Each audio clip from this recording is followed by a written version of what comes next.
तो गाइस अगर आप किसी भी क्लास में हैं लेकिन अगर आपका सब्जेक्ट हिस्ट्री है, ठीक है, यानी इतिहास है, तो ये वीडियो आपके लिए काफ़ी ज़्यादा इंपॉर्टेंट होने वाला है। ऐसा मैं क्यों बोल रहा हूँ, क्योंकि इस वीडियो के माध्यम से आपको बहुत कुछ सीखने को मिलेगा। बहुत सारे ऑब्जेक्टिव क्वेश्चन आपको इसी वीडियो में तैयार हो जाएंगे। तो चलिए वीडियो को शुरू से स्टार्ट करते हैं। तो देखिए इसमें मैं आपको क्या करवाने वाला हूँ। तो आज की इस वीडियो में आपको बताने वाला हूँ कि प्राचीन भारत के इतिहास की जानकारी किन किन स्रोतों से मिलती है, ठीक है, किन किन सोर्स से आपको इसकी जानकारी मिलती है कि प्राचीन भारत के इतिहास के बारे में हम लोगों को कैसे पता चला, वो पूरा डिटेल में हम लोग देखने वाले हैं। और आपको मैं एक चीज़ बता दूं कि जब भी आप हिस्ट्री का आंसर राइटिंग करते हैं, ठीक है, अपने एग्जाम में जब आंसर आप लिखते हैं तो आपको क्या करना है, आंसर पॉइंट में देना है, ठीक है। आप जितना ज़्यादा पॉइंट बना करके लिखिएगा और उसको डिटेल में समझाइएगा, उतने अच्छे मार्क्स आपको मिलेंगे। ऐसा नहीं कि आपको एक पूरा कहानी लिख देना है, नहीं नहीं, हर एक पॉइंट का 3-4 लाइन, 5 लाइन, 6 लाइन, जितना उसे रिलेट करता है वो आपको लिखना है, ठीक है। और कोशिश करिए कि फालतू चीज़ आप उसमें बिल्कुल भी ऐड ऑन ना करें, उसमें बिल्कुल भी फालतू चीज़ आपको ऐड नहीं करना है, ठीक है। जितना बोला जाए उतना ही आपको एक्सप्लेन करना है, ठीक है। तो देखिए प्राचीन भारत को जानने के विभिन्न स्रोत हैं, ठीक है, बहुत सारे स्रोत हैं। जैसे कि प्राचीन इतिहास के बारे में जानकारी प्राप्त करने के लिए आपके पास बहुत सारी चीज़ है। जैसे फर्स्ट आपका साहित्यिक स्रोत, ठीक है, दूसरा क्या है, पुरातात्विक स्रोत, और इसके बहुत सारे होते हैं, ठीक है, बहुत सारे ऐसे सोर्स हैं, ठीक है, बहुत सारे ऐसे स्रोत हैं। आपको मैं स्क्रीनशॉट आपको स्क्रीन पे दिखा दूंगा, आप चाहे तो स्क्रीनशॉट लेकर के सेव कर सकते हैं। अगर आपको इसका नोट्स चाहिए तो आप मुझे टेलीग्राम पे फॉलो कर सकते हैं। टेलीग्राम का लिंक आपको डिस्क्रिप्शन में मिल जाएगा। वहाँ पे आपसे 1 रुपया भी चार्ज नहीं किया जाएगा, आपको फ्री में पूरा नोट्स मिल जाएगा। ओके, तो फर्स्ट पॉइंट ये हो गया, ठीक है। और एक चीज जान लीजिए, जो साहित्यिक स्रोत होते हैं वो 2 प्रकार के होते हैं, एक धार्मिक साहित्य और दूसरा होता है लौकिक साहित्य। अभी जो यहाँ पे पॉइंट लिखा हुआ है, जैसे वेद लिखा है, वेदांग लिखा है, रामायण लिखा, तो गाइस ये सब क्या है, आपका धार्मिक साहित्य है, ठीक है। इसके बाद मैं आपको लौकिक साहित्य के बारे में भी बताऊंगा। अगर आपको नहीं समझ में आया तो कोई बात नहीं है, आप वीडियो को एंड तक देखिए, फिर आपको 1% भी डाउट नहीं रहने वाला है। तो सबसे पहले हम लोग वेद के बारे में जानेंगे, ठीक है। वेद से बहुत ज्यादा क्वेश्चन आता है कि वेद कितने प्रकार के होते हैं, ठीक है, और ये किनके द्वारा लिखा गया है। तो आर्यों के द्वारा ये लिखा गया है। आर्यों का प्राचीनतम ग्रंथ क्या है, वेद है, ठीक है। प्राचीनतम ग्रंथ मतलब सबसे पुराना ग्रंथ कौन सा है, वो है वेद, ठीक है। और वेद के 4 प्रकार होते हैं, ठीक है। एक ऑब्जेक्टिव क्वेश्चन तो यहीं से बन गया कि वेद कितने प्रकार के होते हैं, 4, ठीक है। वेद के कितने प्रकार हैं, 4। कौन कौन से हैं वो देखिए, ऋग्वेद, सामवेद, यजुर्वेद, ठीक है, और अथर्ववेद, ठीक है। ये आपके 4 प्रकार होते हैं। और सबसे पुराना जो वेद होता है वो होता है ऋग्वेद। बहुत इंपॉर्टेंट क्वेश्चन है गाइस, ये क्वेश्चन बहुत बार पूछा गया है, ठीक है। ये मोस्ट वीवीआई क्वेश्चन है, आप लगा लीजिए यहाँ पे VVI question, very very important, ठीक है, वेरी वेरी इंपॉर्टेंट। सबसे पुराना वेद ऋग्वेद, ठीक है। तो ऋग्वेद में क्या होता है, तो ऋग्वेद में आपको चिकित्सा शास्त्र से संबंधित कुछ जानकारियां मिलती हैं, ठीक है। यजुर्वेद में आपको युद्ध कला से संबंधित जानकारियां मिलती हैं। सामवेद में कला एवं संगीत से संबंधित जानकारी मिलती है। अथर्ववेद में आपको भवन निर्माण कला से संबंधित जानकारी मिलती है। आगे देखिए वेदांग। ये वेदांग क्या होता है, बहुत कोई ये नहीं समझते वेदांग क्या होता है। तो वेदों का अर्थ समझने के लिए, जी हाँ गाइस, वेदों का अर्थ समझने व सूक्तों के सही उच्चारण के लिए यानी प्रोनाउंसिएशन के लिए वेदांग की रचना की गई है। किसकी रचना की गई है, वेदांग। ये तो पहला पॉइंट हो गया। और दूसरा पॉइंट ये है यहाँ पे कि वेदांग की संख्या कितनी है। ऑब्जेक्टिव में आपसे पूछ लिया जा सकता है कि वेदांगों की संख्या निम्नलिखित में से कितनी है ना, 5, 6, 7, 8। तो वहां पे आपको क्या सिलेक्ट करना है, 6। कितनी है, 6 है, ठीक है गाइस, कितनी है, 6। और वो 6 में से कौन कौन है वो भी आपसे पूछ लिया जा सकता है, तो वो भी जान लीजिए। पहला है शिक्षा, ठीक है, शिक्षा, कल्प, व्याकरण, निरुक्त, छंद, ठीक है। आई होप कि आपको समझ में आ गया होगा कि वेदांग क्या होता है, कितने प्रकार के होते हैं और कौन कौन है। मैंने आपको सब कुछ बता दिया इसके बारे में, ठीक है। अगला देखिए रामायण एवं महाभारत।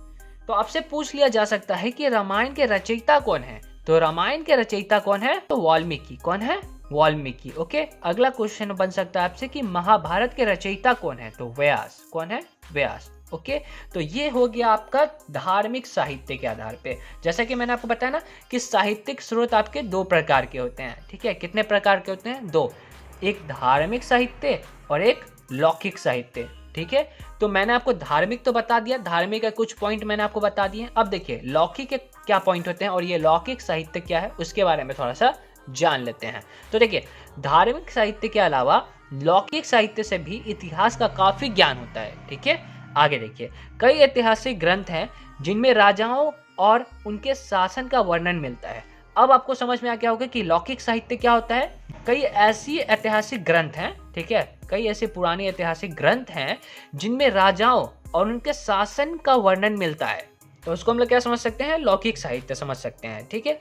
आगे चलते हैं हम लोग नेक्स्ट पेज पे। मैंने यहाँ पे जो नोट्स बनाया है तो आपको मैंने पॉइंट वाइज समझाया है कि इसमें ये पॉइंट आपको ऐड कर सकते हैं, ठीक है। आपको एग्जाम में भी क्या करना, पॉइंट याद होने चाहिए। जैसे वेद अगर आपको याद आया एग्जाम में कि हाँ, प्राचीन भारत के इतिहास की जानकारी वेद से भी मिलती है, तो वेद के बारे में आप इतना सारा पॉइंट लिख सकते हैं कि प्राचीनतम ग्रंथ किसको माना जाता है, वेद को माना जाता है। वेद के 4 प्रकार होते हैं, कौन कौन होते हैं, सबसे पुराना वेद कौन होता है, इस पे आप थोड़ा सा लाइन बना करके आप लिख सकते हैं इसके बारे में, है ना। तो आपको पॉइंट आएंगे तभी आप अच्छे से एक्सप्लेन कर पाएंगे क्वेश्चन को, ओके। तो आपको हमेशा जो क्वेश्चन तैयार करना है उसको पॉइंट वाइज ही तैयार करना है, क्योंकि अगर आप एक एक लाइन रटिएगा इतिहास में तो वो पॉसिबल नहीं है, आप उतना याद भी नहीं रख पाइएगा। तो आपको क्या करना है, पॉइंट वाइज याद रखना है, ठीक है। तो यहाँ तक आपको समझ में आ गया लौकिक साहित्य तक। चलिए आगे मूव करते हैं। नेक्स्ट पेज देखिए क्या कहा जा रहा है, ये लौकिक साहित्य का ही पॉइंट है। जैसे राजतंत्रगिनी को यदि भारतवर्ष का प्रथम महाग्रंथ कहा जाए तो अनुचित नहीं होगा, ठीक है। ऐसा क्यों बोला जा रहा है वो देखते हैं। इसकी रचना जो है कब की गई थी, तो 1149 ईस्वी में, 1149 ईस्वी में इसकी रचना की गई थी। किसकी रचना, तो राजतंत्रगिनी की रचना, ओके। ये है क्या वो देखिए, राजतंत्रगिनी में कश्मीर के सभी राजाओं का वर्णन क्रमानुसार मिलता है, ठीक है, क्रमानुसार दिया गया है, ठीक है, क्रमानुसार दिया गया है। मतलब कश्मीर में जितने भी राजा आए, ठीक है, उसका वर्णन कहाँ मिलता है, राजतंत्रगिनी में मिलता है। इसीलिए इसको भारतवर्ष का प्रथम महाग्रंथ कहा जाए तो अनुचित नहीं होगा, ओके। तो यहाँ तक आपको समझ में आ गया। आगे बढ़ते हैं। आगे देखिए, जीवनिया से भी आपको काफ़ी ज़्यादा इतिहास को जानने में मदद मिलती है, ठीक है। जैसे वान भट्ट ने क्या लिखा था, ठीक है, हर्ष चरित्र में क्या लिखा हुआ था, तो हर्ष के प्रारंभिक जीवन के बारे में वर्णन किया गया था। अगला है आनंदमय ने क्या लिखा था, तो बल्लाल चरित्र। तो आनंदमय ने क्या लिखा था, बल्लाल चरित्र, जिसमें सेन वंश का इतिहास के बारे में जानकारी मिलती है। अगला है पृथ्वीराज चरित्र। पृथ्वीराज चरित्र ये उल्टा लिखा गया गाइस, ठीक है, ये इस साइड आना चाहिए था और ये इस साइड आना चाहिए था, लेकिन आप लोग समझ जाइए कि पृथ्वीराज चरित्र को किसने लिखा था, तो चंद्रवर डाई ने लिखा था, चंद्रवर डाई, ठीक है, चंद्रवर डाई ने लिखा था, ओके। अगला है कुमारपाल चरित्र। कुमारपाल चरित्र को किसने लिखा था, तो जय सिंह ने लिखा था, ठीक है, जय सिंह। आप जब लिखिएगा तो कोशिश करिएगा इसको इधर लिखने का, ठीक है, और इसको इधर लिखने का और इसको इस साइड लिखने का। ऐसा क्यों बोल रहा हूँ, क्योंकि इधर मैं, तो यहाँ पे मैं क्या कर रहा था, जिन्होंने इसको लिखा था उनका नाम यहाँ पे मैं मेंशन कर रहा था, तो इसलिए आप इसको क्या करिएगा, इधर लिखिएगा, ठीक है। जल्दीबाजी में ऐसा हो गया कि मैंने इसको इधर लिख दिया। मैंने सोचा अब इसको काट करके यहाँ पे लिखूंगा तो अच्छा नहीं लगेगा, इसलिए मैंने इसको नहीं काटा है, ठीक है। तो आपको ये समझ में आ जाना चाहिए। अगला देखिए, विदेशियों की देन। इतिहास जानने में विदेशियों की क्या देन रही, ठीक है, विदेशियों ने हमें क्या दिया। तो विदेशी जब भारत की यात्रा कर रहे थे तो बहुत सारे चीज़ों का वर्णन किया उन्होंने। जैसे हम लोगों का रीति रिवाज कैसा है, ठीक है, क्योंकि उन लोगों के लिए तो बहुत अलग था वो, है ना। तो वो सब अपने कॉपी में नोट करते गए, अपने डायरी में, जो जहाँ भी उन्होंने नोट किया होगा, ठीक है। मैं डायरी बोल रहा हूँ तो ये मत समझिएगा आज के टाइम वाला डायरी, उस समय डायरी यानी ग्रंथ समझ लीजिए। जब विदेशी यहाँ पे यात्रा करने के लिए आते थे, भारत की यात्रा करने के लिए जब आते थे, तो उन्होंने यहाँ के रीति रिवाजों के बारे में, है ना, अपने पुस्तक में वर्णन किया। तो वो जब पुस्तक मिला तो हम लोगों को अपने रीति रिवाज के बारे में पता चला, हम लोगों के रहन सहन के बारे में पता चला कि उस टाइम में लोग कैसे रहा करते थे, है ना।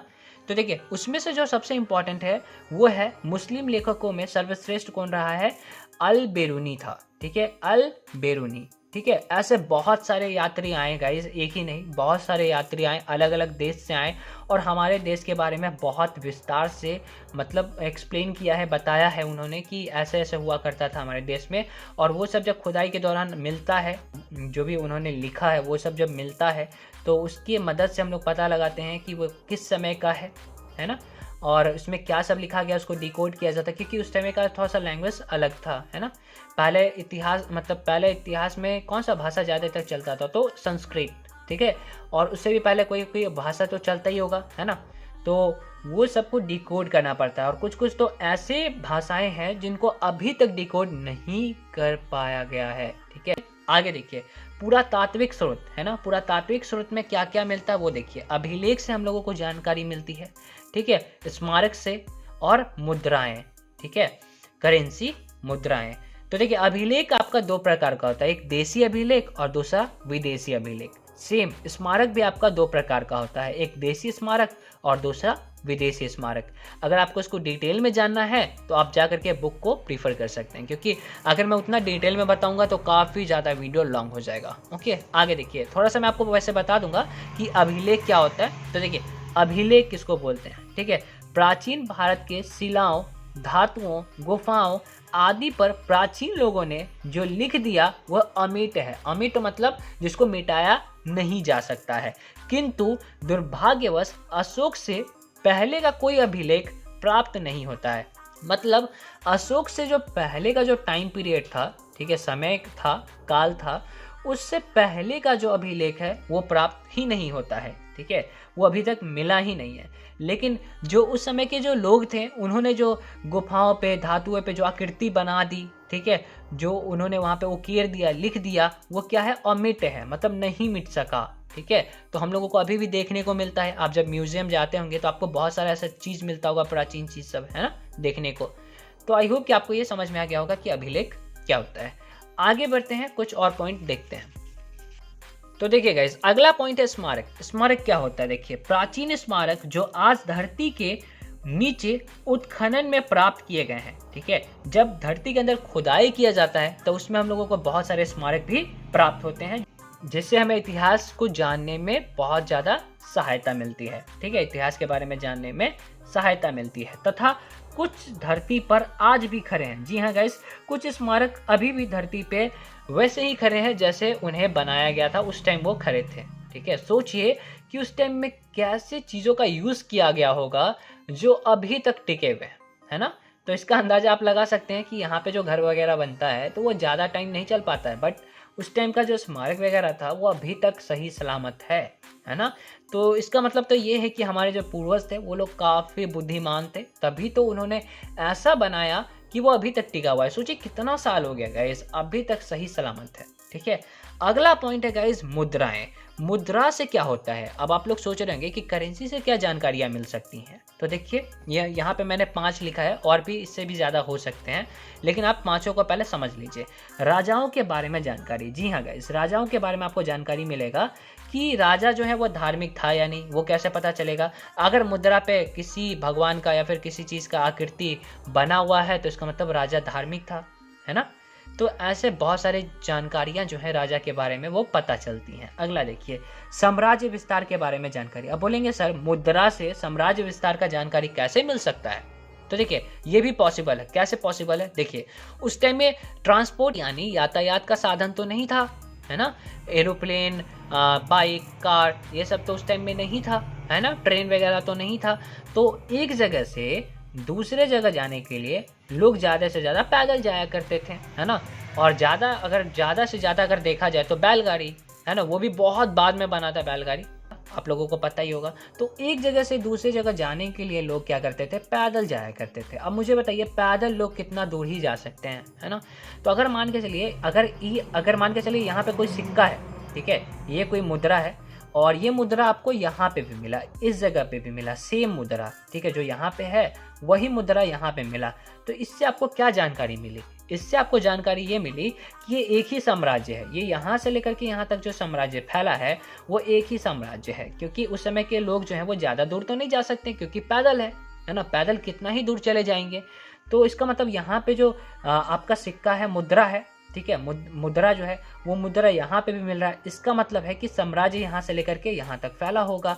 तो इससे हम लोगों को साम्राज्य विस्तार के बारे में जानकारी भी मिलती है। अगला, तिथि के निर्धारण में सहायक, ठीक है, तिथि के निर्धारण में भी ये सहायक होते हैं। आर्थिक स्थिति का कैसे अनुमान लगाया जाता है वो समझिए। जैसे ये जो सिक्का है, ठीक है, जैसे ये जो मुद्रा है, ये अगर मान के चलिए अगर ये सोने का है ना, अगर ये सोने का है, इसका मतलब है कि उस समय का जो आर्थिक स्थिति काफ़ी अच्छा होगा, है ना, तभी तो भाई सोना का मुद्रा चल रहा है। तो बहुत अच्छा होगा। चांदी का चल रहा है, इसका मतलब है कि थोड़ा सा कम होगा, है ना। उसके बाद धीरे धीरे ऐसे ही नीचे आते जाएंगे धातु में, है ना, ऐसे नीचे आते चले जाएंगे, तो पता चल जाता है कि उस समय का आर्थिक स्थिति कैसा था। अगला देखिए, कला एवं साहित्य की अवस्था पर प्रकाश डालना। ठीक है, कैसे? तो देखिए, जो आपको मुद्राएं मिली हैं उस पे कुछ ना कुछ उकेरा रहता है, ठीक है, कुछ ना कुछ बना रहता है, ठीक है। तो वो जो मुद्रा होता है उस पे कुछ ना कुछ आकृति बनी होती है। उस आकृति की मदद से उस समय की कला के बारे में आप जान सकते हैं कि वो उस समय में कला ऐसा था, है ना। जैसे अभी 1 रुपए के सिक्का पे आप देखते होंगे कि क्या सब आता है प्रिंट होके, है ना। तो वैसे ही उस टाइम पे जो मुद्राएं थी उस पे भी कुछ ना कुछ उकेरा रहता था, कुछ ना कुछ बना रहता था। तो उसकी मदद से पता लगाया जाता है कि उस समय का कला कितना ज़्यादा विकसित हुआ था। अगला पॉइंट देखिए क्या है। अगला पॉइंट आपका मिट्टी के बर्तन, आभूषण एवं उपकरण से पता चलता है कि उस समय का कैसा इतिहास रहा होगा। ठीक है, मिट्टी के बर्तन के, जब मिट्टी के बर्तन मिलते हैं खुदाई में, आभूषण मिलते हैं और उपकरण मिलते हैं, तो उस समय के बारे में थोड़ा सा जानकारी मिलता है कि हाँ उस समय में ऐसा ऐसा हुआ करता था, ऐसा बर्तन वो लोग यूज़ करते थे, आभूषण में वो लोग ये यूज़ करते थे, ऐसे पहना करते थे, है ना। बहुत सारा जानकारी मिलता है। तो आई होप गाइस कि आप लोगों को समझ में आ गया होगा कि प्राचीन भारत के इतिहास की जानकारी के विभिन्न स्रोत होते हैं, और आप लोगों को एग्जाम में कैसे आंसर लिखना है वो भी आप लोगों को पता चल गया होगा कि पॉइंट वाइज आप लोगों को आंसर लिखना है। तो आप लोग भी बता सकते हैं अगर आप लोगों को किसी क्वेश्चन में डाउट है, किसी क्वेश्चन का आपको ऐसा ही सोल्यूशन चाहिए, एक्सप्लेनेशन चाहिए, तो आप नीचे कमेंट करिएगा, मैं उस पर एक्सप्लेनेशन जरूर बना दूंगा। और आप जो कमेंट करिएगा उसका 110% आपको रिप्लाई मिलेगा। यकीन ना हो तो कमेंट करके चेक कर लें। अगर आप मेरे चैनल पर नए आए हैं तो आपसे रिक्वेस्ट है गाइज, प्लीज़ चैनल को सब्सक्राइब कर दें और वीडियो को लाइक कर दें। तो गाइज आज की इस वीडियो में बस इतना ही, मिलते हैं फिर किसी नेक्स्ट वीडियो में, तब तक के लिए अपना ध्यान रखिए। Thanks for watching, bye bye, take care and have fun.